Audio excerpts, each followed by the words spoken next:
And what information did you get to decide to confront the issue of corruption in flood control projects and to It started in last December.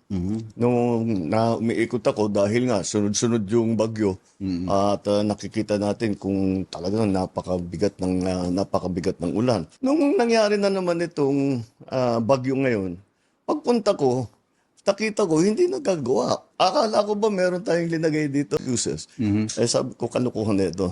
Hindi ginagawa ang trabaho. Tapos pupunta ka sa evacuation center. Lalo na yung mga bata natutulog sa simento, sa gym. Hindi natin ginagawa dapat ito sa kababayan natin. And then you said, mahiya naman kayo. Palakpakan ho sila, standing ovation.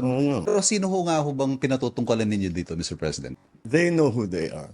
They know who they are. Meron naman dyan talagang mga notorious. Matagal nang ganito ang ginagawa. I'm sorry, but they will have to account for their actions. Is President Marcos going to crack the whip? Fix the problem, not the blame. At sinong dapat managot? Meron dapat naman managot. Dahil sa kinadaanan na hirap na dinadanas ng ating mga kababayan. Paano ho kung kaalyado ninyo? Sorry na lang. Hindi na kita kaalyado kung ganyan ang ginagawa mo.